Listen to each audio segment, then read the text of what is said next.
بسم الله الرحمن الرحيم الحمد لله رب العالمين وصلى الله وسلم وبارك على سيدنا ونبينا وحبيبنا محمد وعلى آله وصحبه وسلم. Inshallah, this evening we're going to have an open question and answer session. So you're welcome to ask any questions that you may have. It's an open question, so you can ask about anything bi'idhnillahi ta'ala. There's an opening question here that what is meant by the Fitra? Right? What is meant by the Fitra, which sometimes is translated as the natural disposition or the nature of things, right? It's come in the hadith that every child is born on the Fitra, right? On natural disposition.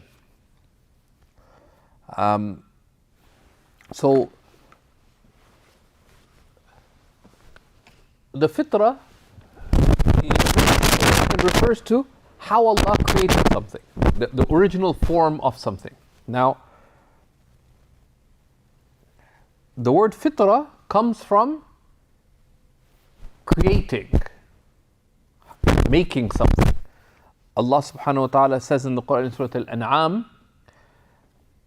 فَاطِرِ السَّمَاوَاتِ وَالْأَرْضِ, right? The fashioner or the originator of the heavens and the earth, from the same root, فَطَرَ, right? Right?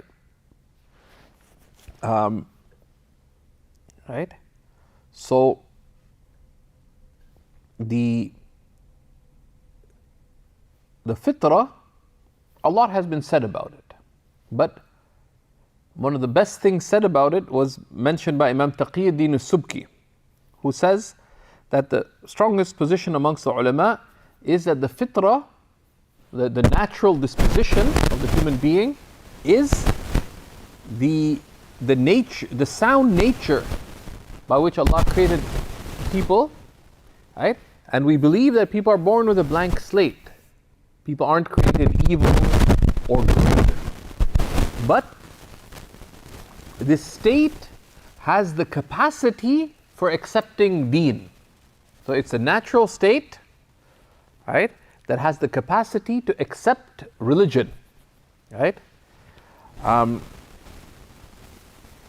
it has the capacity for both good and the capacity also for evil, right? Because Fitra relates to the nature by which Allah subhanahu wa ta'ala created the human being. And Allah created the human being with consciousness, with the ability to make choice, with the capacity to choose good and virtue and then become good and virtuous, or to choose sin and vice and to become sinful and corrupt, right? وَنَفْسٍ وَمَا سَوَّاهَا, and the self and how Allah fashioned it. Allah swears by it. It's a marvel of Allah's creation. فَأَلْهَمَهَا فُجُورَهَا وَتَقْوَاهَا, and Allah inspired it, meaning inspired within it the capacity for both its corruption, فَأَلْهَمَهَا فُجُورَهَا وَتَقْوَاهَا, and for its mindfulness. So both exist. But mentioning the corruption first also points that unless you cultivate the self, it'll drift towards corruption. So that is the way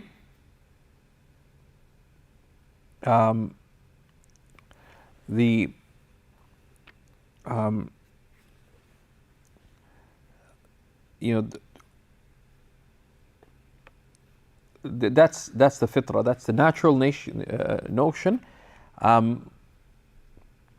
The Prophet ﷺ relates, and if you have questions, you do go ahead, post them, that the Prophet ﷺ relates in a hadith related by Imam Muslim from Allah subhanahu wa ta'ala, that Allah Most High says, إِنِّي خَلَقْتُ عِبَادِي حُنَفَاءَ كُلَّهُمْ. I have created my servants upright, all of them. That the natural state is one of uprightness. And the Hanif is one who's directed towards the truth and who turns away from falsehood. That the natural state is a state of the Hunafa, who are the pure and upright. They're not born with any original sin. وَإِنَّهُمْ أَتَتْهُمُ الشَّيَاطِينَ فَاحْتَالَتْهُمْ عَنْ دِينِهِمْ. And then the devils come and trick them away from their religion. Okay? And the shayateen, of course, are not just the whisperings of the shaitan, but also those who do the work of the shaitan, right? Of human beings. Right? So someone who is, so there's the actual shaitan and the shaitan's actual minions, but people who do the work of the shaitan unwittingly. And it's not, you don't have to work full time, right? Like, for example, someone gives a 5-year-old kid a phone without, you should just play on the phone. And they click on one thing, then the other, and they end up with things that harm them. Right? Those are the things that cause people to drift away. Right? Right? But it does not mean that people are born, so they're not born Muslims. Right? The child doesn't come out from the womb saying, La ilaha illallah Muhammadun Rasulullah, comes out crying. Right?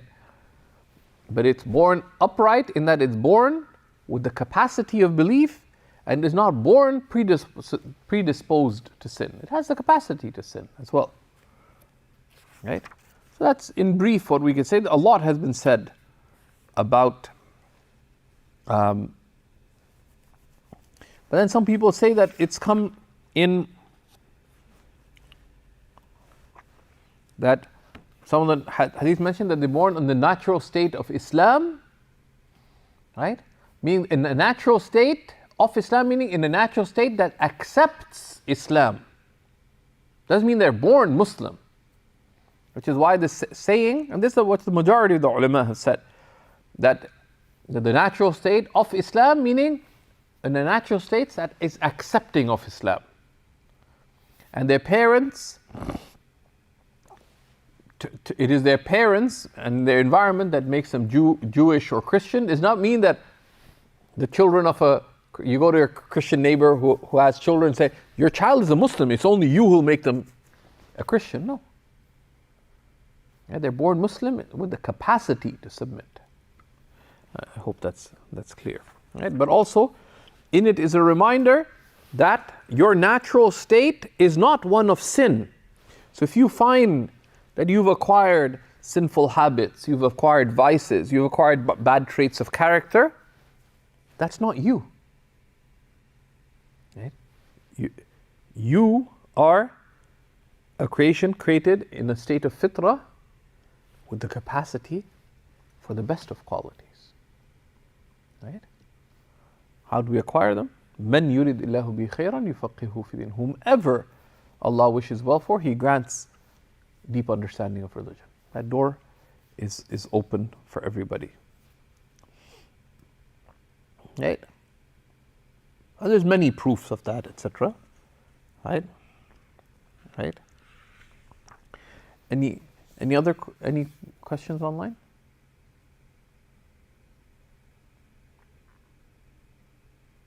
No, not yet. Any questions, Sabi? Go ahead. This happened, I think last year. I was walking to the masjid for Jummah prayers, and there were people walking with their dogs on both sides. And the dog's tail touched the side of my trousers. Yeah. Is that uncleanliness?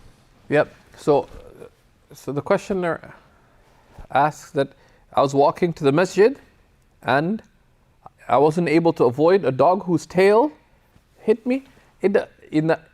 Certainly in the Hanafi school, the only thing that is najis about a dog is its saliva or its flesh, right?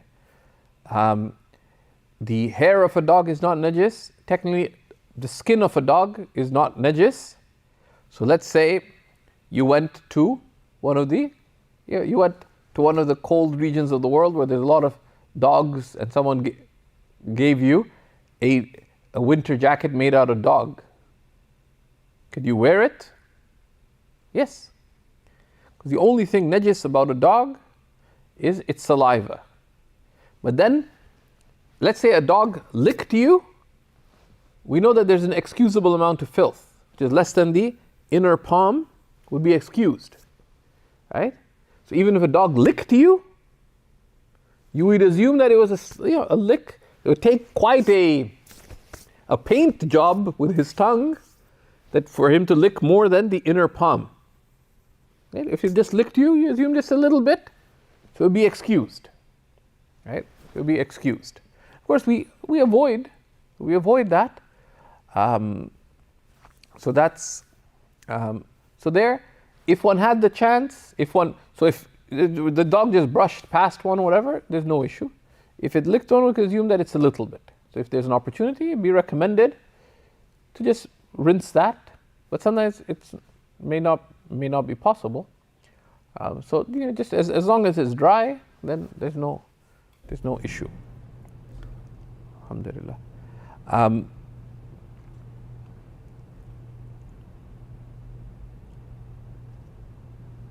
And then there's also a related question then.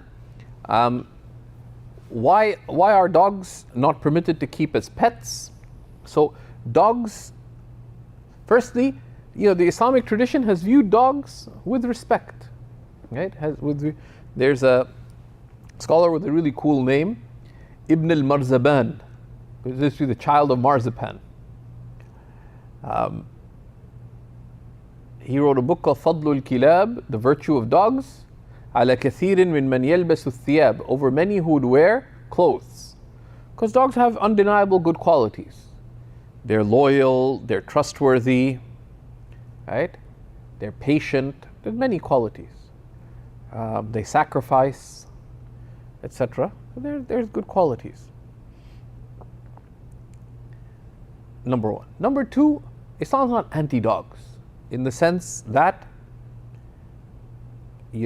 dogs, firstly, are not filthy animals, in the sense that what is impermissible of dogs is their saliva and their meat, right? Like other non-edible animals.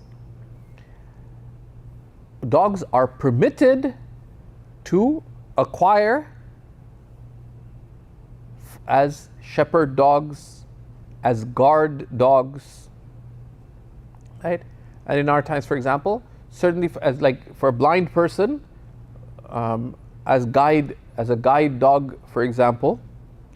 There's other usages that are a little more unfortunate in many cases. Some people have them as companion dogs, etc. And that's not a very human thing. Like someone's alone, then the human thing is to facilitate good company for them, right? Not to say, okay, we're going to send you a dog, right? But that's a separate matter. So there are a range of functions for which dogs are permitted to keep. Now, the Prophet ﷺ forbade keeping dogs as pets for indoor usage, right? So someone wants to keep a dog as a guard dog, for example, and there's consideration. So some of the ulama were very strict about it, that you cannot keep a guard dog unless the guard dog will be effective in warding off thieves. They are of a type of dog. So there's some were very strict on it. Others said no, there's a deterrent effect in that if you keep a guard dog, that would serve as a guard dog, right? Like there's some dogs that are so small that people's kids would scare the dog away, right? at one level, there's a type of ruling that is called a devotional ruling, right? غير معقول المعنى, a ruling whose meaning we don't know, right? And in those most rulings of the Sharia are based on discernible human benefit or clear harm that is being prevented. The prohibition of alcohol, the prohibition of drugs, the praiseworthiness of prayer, etc. We can clearly discern what's the benefit of most of the rulings of Islam. There's certain things that whose immediate meaning is not discernible, right? Because can you have a cat steak for dinner? No. A cat's also not an edible animal, but you can keep a cat indoors. You can't keep a dog. Is there immediately discernible difference? No. So these rulings are considered primarily what's called hukum ta'abbudi. It's of the rulings of slavehood. We submit to Allah, so we say sami'na wa ata'na, as opposed to a ruling of discernible benefit or of a discernible reason, right?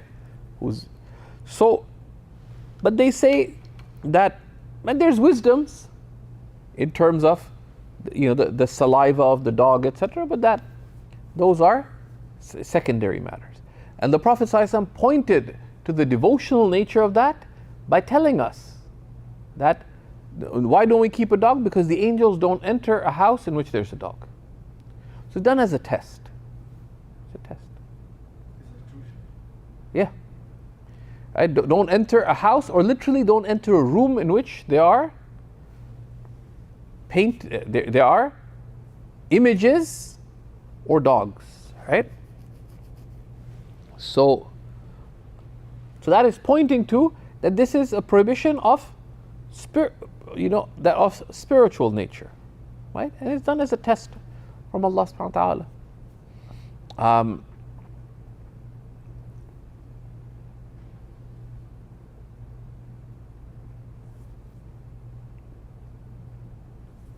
Now, there's a couple of things. There's some people give misimpression that, so the hadiths about it are well established, right? Are well established. Some people say, the Malikis don't deem dogs to be najis, etc. But even in the Malikis, actually the Malikis are stricter than the Hanafis in their conditions for, the issues of guard dogs, shepherd dogs, etc. They're a lot more strict, right, about that. So the dog not being najis, we don't say the dog is najis. The saliva is najis, like any other non-edible animal, because the saliva takes the ruling of the meat. If you can't eat the animal, its saliva is najis, with the exception of the cat. The Prophet ﷺ said its saliva is not najis, right? It was hard to avoid, and he explained, right, because they roam amongst you. So, and that's why you have to be careful. Some sort of modernist type of scholars say, the Prophet ﷺ prayed with dogs around him. Yeah, because the hadith, and they had references to a whole page worth of references. But you just read the first reference. The Prophet ﷺ was outside the city, in the countryside. And he was praying without a barrier in front of him. And cattle and some dogs passed in front of him. What's the dog doing there? It's a shepherd dog. Right? It's a guard dog, like, people outside need to, for their herds, for the safety of their camp, keep a dog, that's permitted. The hadith frequently is mentioned in the context that you don't have to keep a barrier in front of you. It's recommended, but you don't have to keep it. It does not say that the Prophet had, some people misportray some of these hadiths, the Prophet traveled with dogs. He had a pet dog. Those are lies, right? That's why you have to be very careful whom you quote, right? Whom you quote, right? And the other thing, let's say, are there doctors who lose their license? Yeah, right? So who's a doctor? A doctor is someone the doctor still accepts as a doctor. Right? Like, would you go to a doctor who lost his license 20 years ago?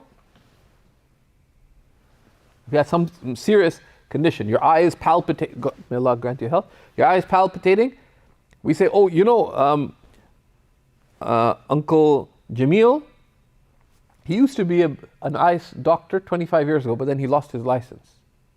Would you go to him? Would you? You're hesitating. Yeah? If it's a life and death situation, yes. No. But normal case. No, you'd go to an actual doctor. Why? Because the doctors no longer recognize Uncle Jamil as being a doctor. So just the fact that someone studied, etc., does not mean that they're still deemed trustworthy, right, as a scholar, right? Even if they studied. That applies in any area. As I say, oh, you know, let's say, you know, you went to some soccer team and said, we're thinking of hiring, of signing a forward for our team. So hire Diego Maradona. Yeah, he was good 20 years ago, 25 years, however long ago, right? It would be. So similarly with religion, say, okay, someone studied whatever, we have to take it seriously and be careful about your sources. Just because a book, hear about a book announcement, oh, there's this cool book. Is this person trustworthy or not? Oh, they have ijazas. That's me, like someone graduated from medical school. But are they still, you know, like what is said about them right now by reliable people, right? That's why, you know, if you have specialized conditions, you seek a referral. Like, can you just go to some doctor? No. Like, how do we, and this, scholars are doctors of our religious doctors, basically. So one, you need to be reasonably sure that they're certified. Right? They're qualified. And number two, that you get, the simple way to find a doctor is through reliable referral. So there's some misimpressions about that. But at the same time, it's not an iman or kufr thing. Someone has some shortcoming in their deen or whatever, you don't know the reason for someone, right? Maybe they have some conditions. You don't say it's fine, this is the ruling, but the general ruling is that it's not permissible. I have a few questions. The first is, can one work in a non-Islamic bank? Can one work in a non-Islamic bank? Depends on what one does, right? If someone's in finance, anyone in any field of human activity needs to know the limits of Allah subhanahu wa ta'ala about that activity. Because, so that one stays within the limits of Allah subhanahu wa ta'ala and does not go beyond them. So, this is a very noble question to ask, right? About any matter, right? So if someone is in finance, for example, it is personally obligatory before engaging in finance-related work to know at least the broad limits of Allah subhanahu wa ta'ala. So that which is clearly allowed according to the broad limits of Allah, one can pursue. That which is clearly not allowed, one can leave. And then when you know that there's things that I'm not quite clear about, then you ask about those specific things. It doesn't take a lot. One of the most important things to understand when it comes to matters of finance is the rules of the prohibition of riba and their application, right? And the prohibition of riba, of interest, usury, is one of the firmest prohibitions in our religion. After associating partners with Allah subhanahu wa ta'ala, almost nothing has been castigated like riba. So it's not a light matter. And just because it's become widespread does not mean that it's not of grave harm, right? We have a whole number of resources and seekers on. We have a reader on the prohibition of riba and bank interest, etc., etc. And we have several courses on Islamic finance as well that address some of these matters. We also have answers on our answer service about working in a bank, etc. In general, the Prophet ﷺ prohibited any direct involvement in haram. So if we step back, the believer, there's a general principle in the religion, which is تعاونوا على البر والتقوى ولا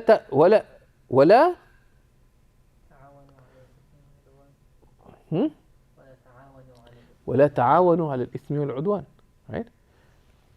Assist one another in what is virtuous and mindful of Allah subhanahu wa ta'ala, meaning what is within the limits of Allah, and do not assist one another in sin and that which, and enmity.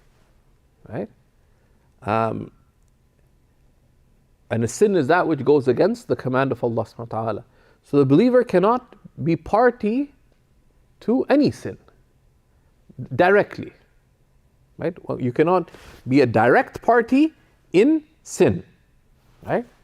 So you say, okay, I'm working for an assassin, I just give him his loaded gun. I'm not doing the killing, but you're giving the loaded gun. Right? Indirectly, you can be held responsible for what people do indirectly from your work. Someone's working as a taxi driver. You're taking people from A to B. Can you be held responsible reasonably for what do they do when they get to point B? No. Now, where you can avoid even indirect association is better, but that becomes very difficult. If you start a coffee shop, is it possible that some people will come to the coffee shop who are in a haram relationship? Yes. But would it, in a non-Muslim country, would it be reasonably possible to ask, all people who are of the opposite sex, are you related to one another? Are you husband and wife? No. Because what is your work? You're serving coffee. You create a wholesome environment.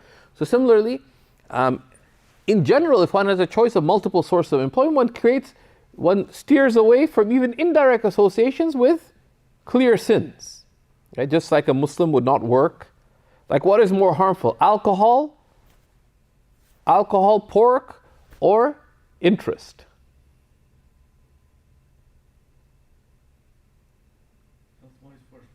No. No, health-wise, the health-wise that matters is your eternal health. Right? In terms of your eternal health, it is less grave to eat pork and drink wine every day of your life till you die than to engage in one instance of riba. Deeply grave. Right? And the hadiths about the Quran and the hadiths about it are very, very firm. And there's a wisdom for it because of how harmful it is.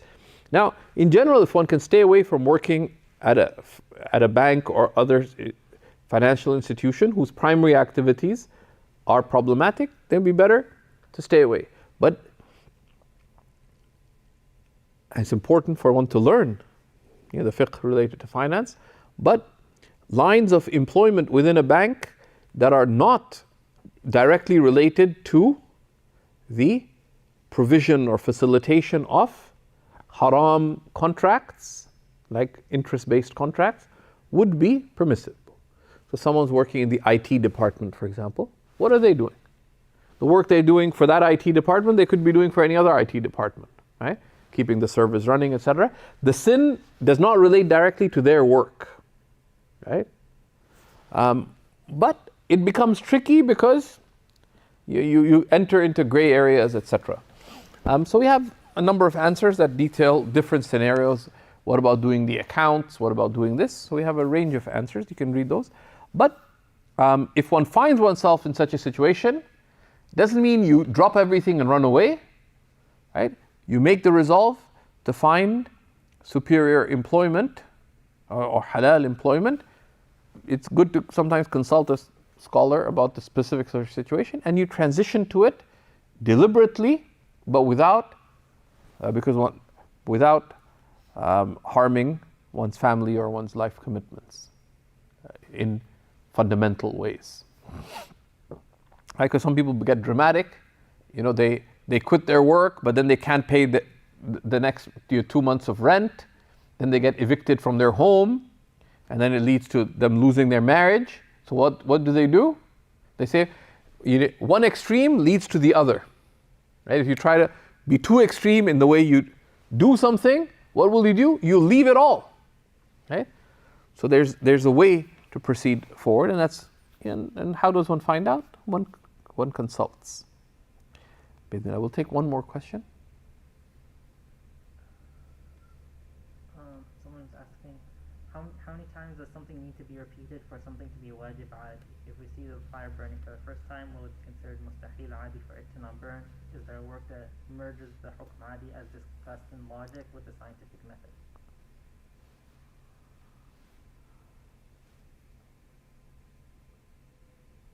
Who asked that? Luqman and Yes, that's a very intelligent question. Jazakumullah ta'ala khairan. What establishes the hukm al-adi, a normative ruling? Right? So normative ruling, right? And we view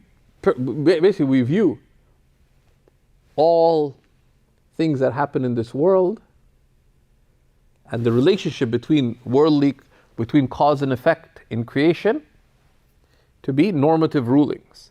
A normative ruling is affirming one thing for another or negating it from it on the basis of repetition. Right? So when we say fire burns, don't we say that? This is a normative ruling. We affirm there's a fire and there's a burning, so we affirm a relationship between fire and burning on the basis of observation, of repetition. It happens.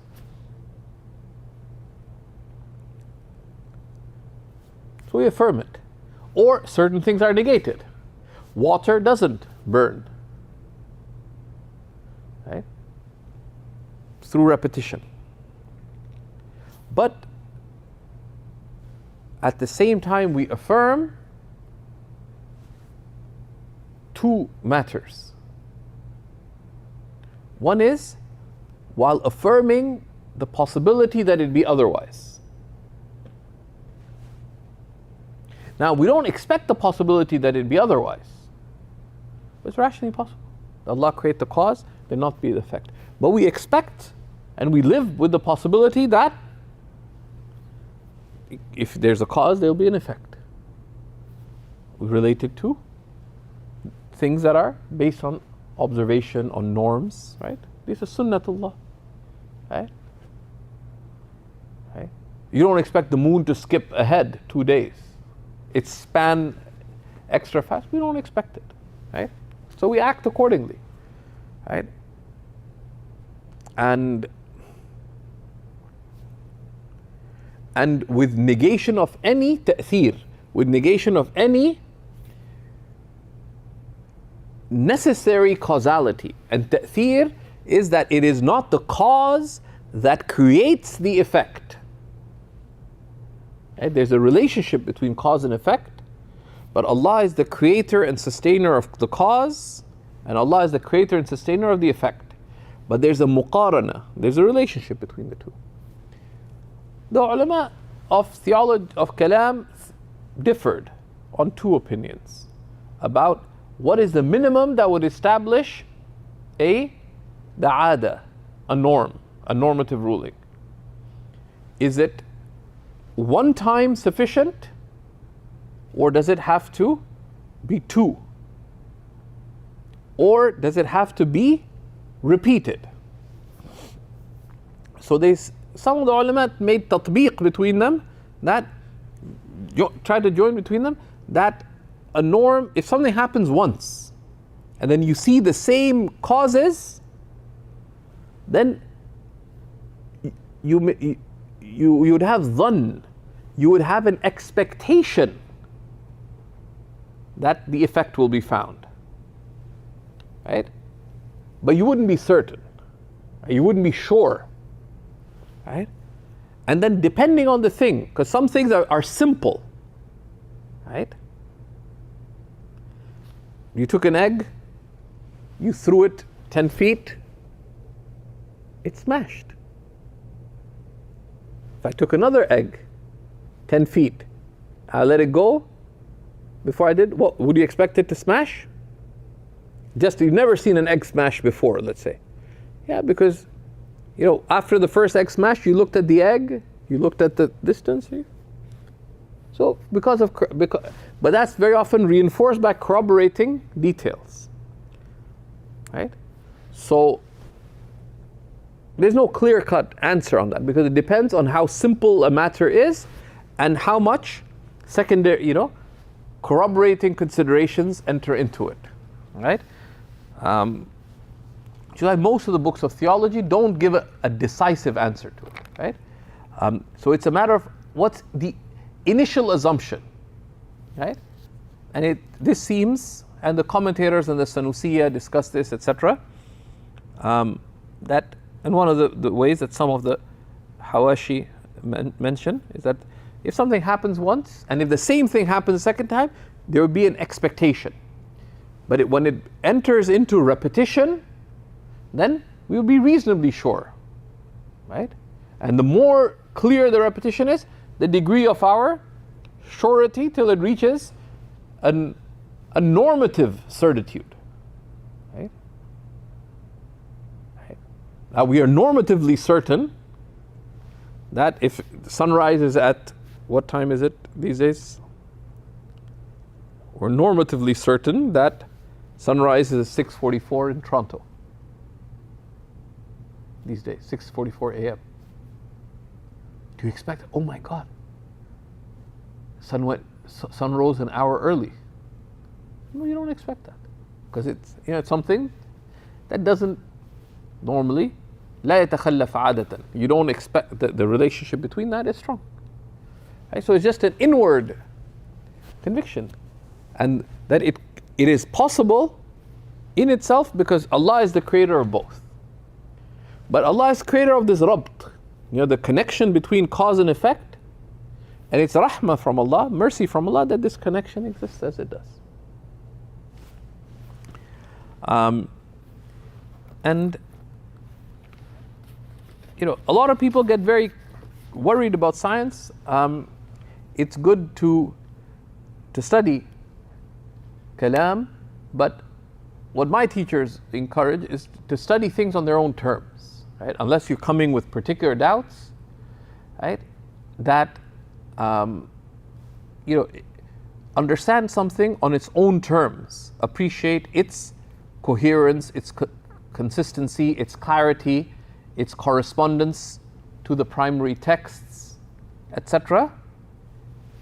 And then see, okay, what about this other stuff that I have? Sometimes you have to take off your shoes. When you go to the masjid, we take off our shoes at the door, not because we're giving up our shoes, but because this is what befits the state. So similarly, we say, okay, the shoes are still mine, but let me take off my shoes and approach it to be fair with it. And there are different pathways to that. So we'll stop. Is there one more question? What? We'll take one more. It's Maghrib time now, so we'll take one more.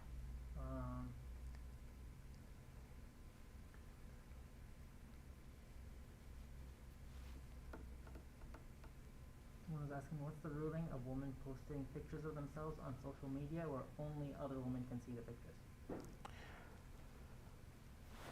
So, what's the ruling of women posting pictures on social media where only other women can see themselves? There's two things, right? One is there's an issue itself, then there's the applications. So the issue itself is taking pictures permissible, right? There's scholars who say yes, and there's scholars who say no. The difference of opinion exists, right?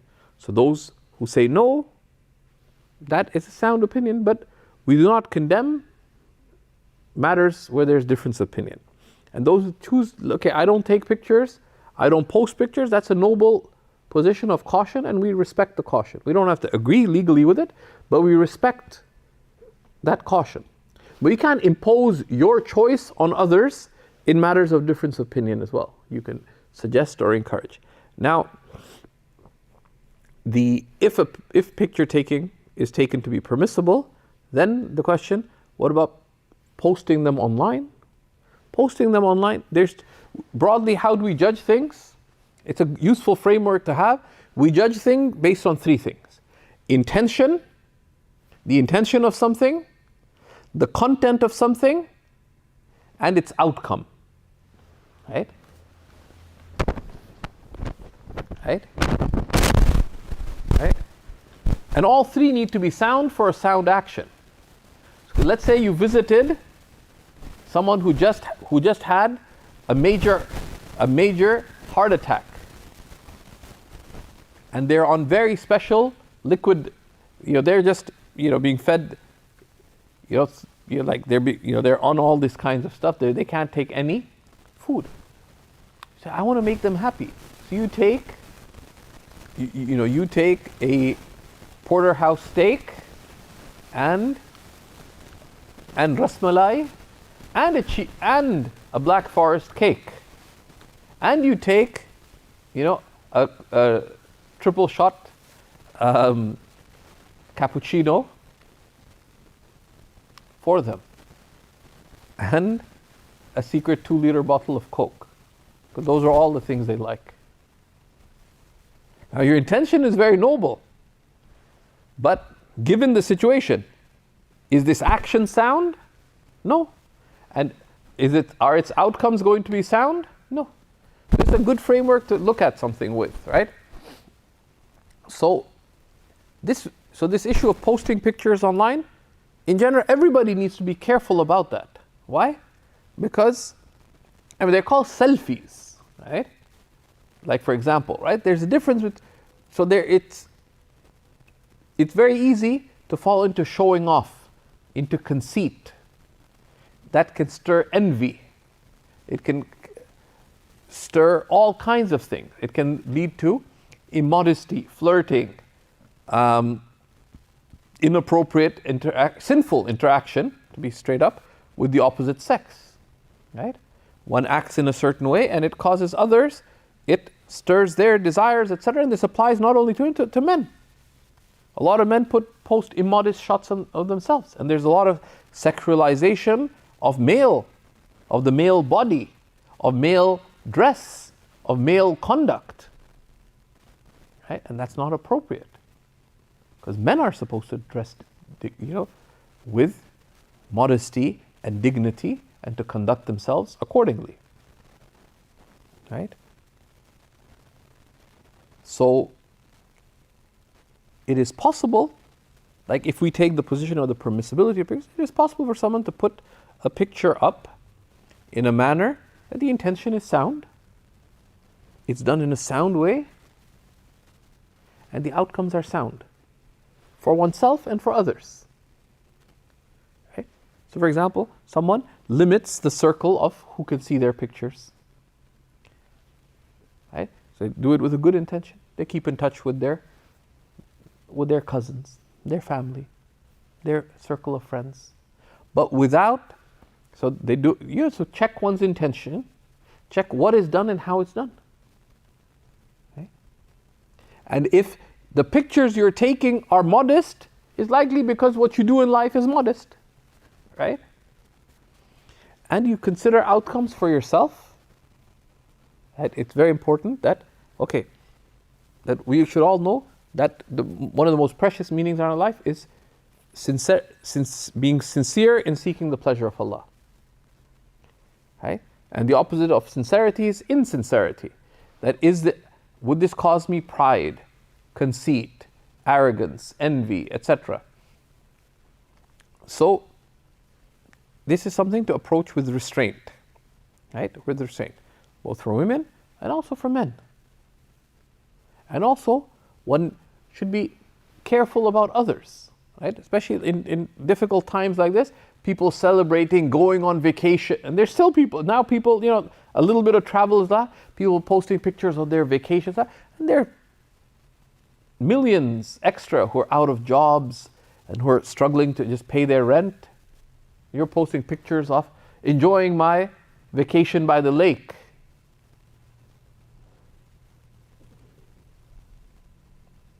Well, you are, thank Allah subhanahu wa ta'ala for it. Unless there's something, and to have, to think about what is the good in this. The Prophet ﷺ said, whoever believes in Allah on the last day, let them say the good or remain silent. And the hadith is in Bukhari and Muslim. The ulama say that this text, this hadith of our beloved Messenger ﷺ relates by the expression of the text to our words, by the indication of the text relates to the actions. Whoever believes in Allah on the last day, let them do the good or desist. In that things you have choice with, consider, is the intention good? Is the way I'm doing it good? And with due considerations, are the outcomes likely to be good? If all these three things are there, go ahead. If you're not sure, then desist. That's the prophetic. That's why Shibli and Ruwaym ibn Ahmad said, Man raqaba al-awaqib salim. Whoever is watchful of consequences, whoever is mindful of consequences, remains safe. Right? That's why the Prophet ﷺ said, Al-anatu min Allah. Circumspection is from Allah. Wal-ajalatu min ash-shaytan. And haste is from the devil. Right? Circumspection, al-anat, is thinking things through. And these are the three questions. Why am I doing it? What am I doing? And to what consequence? If these are found, that's circumspection. You've asked, why am I doing it? What's my intention? How am I doing it? And what are the consequences likely to be? Right?